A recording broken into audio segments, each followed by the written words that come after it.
Anyone who has that experience would immediately recognize some key characteristics that make what occurred there in that video seem like a standard American munition. There's a pretty typical sound signature of.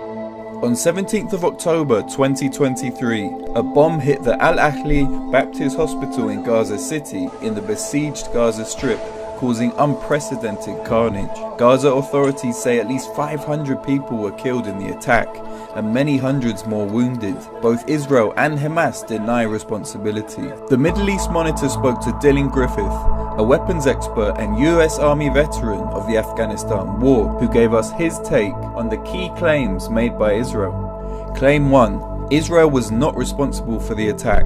For anyone that has any amount of experience being around explosives, and certainly a lot of Army combat veterans are going to have a similar experience who were in the Middle East, especially in Iraq and Afghanistan, and maybe had called in airstrikes on compounds or facilities.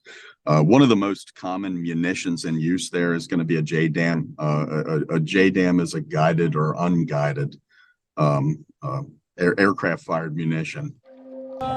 This video circulating on social media has now been verified by the Washington Post as the strike that hit the hospital.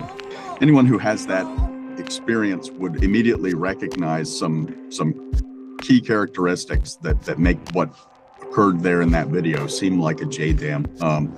There's a pretty typical sound signature of something that is moving from a vertically dropped or fired position.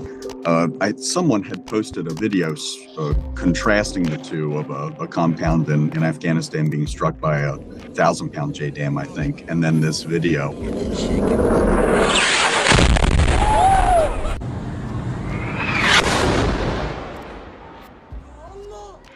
The sound characteristic of the video, it seems to me that it would be indicative of a guided munition, because you get that whistling of the fins correcting on the way down to the hospital. But, you know, anything with a tail kit on the back of it, with fins on the back of it, could make a similar sound. So it's tough to know, but it did seem to hit exactly where it was intended to hit. Claim 2. The rocket came from Hamas or Islamic Jihad. Hamas uses rockets up to the 400 kilogram mark, which is very large, but those are more rare. The typical rocket that Hamas would be firing would be in the 5 to 25 kilogram mark, which is vastly less explosive than you would have seen even in that video, even at night with as much light as there was. Wow. The Israeli government said it was an Islamic Jihad rocket, so I showed Dylan a video being circulated by pro-Israel groups on social media. So yeah, these are R-23 rockets, and with all rockets, a lot of the sound that a rocket is going to produce is going to be at the time that it is launched. Rockets are not a thing that burn the whole way to their target, so there's not a lot of screaming and expenditure of fuel as a rocket comes in. So usually a rocket coming in, there might be the sound of some air moving, but there is not a large expenditure of fuel. You don't typically get what you would with like a guided bomb or something. It's usually a quieter process as a rocket comes in, maybe just a little bit of sound. Certainly not what you would see in the video that is being passed around as the impact on the hospital. Claim 3.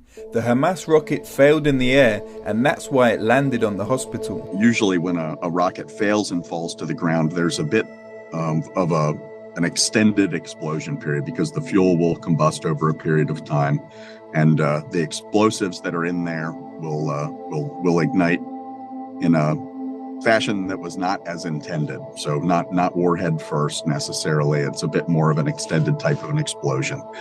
So it definitely does not seem like it would be a failed Hamas rocket attack.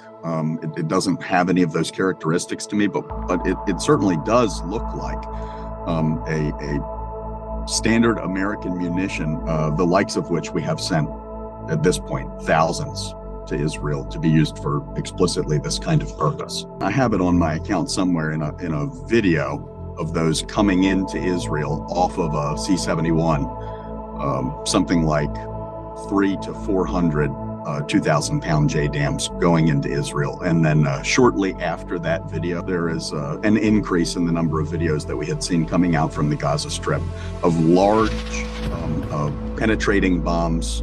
So something that is designed to take out large concrete structures. Claim 4. Israel doesn't bomb hospitals. A claim that is very straightforward to refute given Israel bombed the same hospital just 2 days before. This was not something that had occurred just out of nowhere.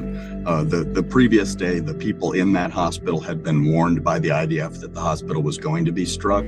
So it certainly was a plan, and it was an explicit plan. It does seem to me the IDF maybe had intended to strike this hospital, had hoped that people would have evacuated out of it before that had occurred, and when they did not, and they struck it anyway, immediately went into damage control mode. That's what it looks like to me.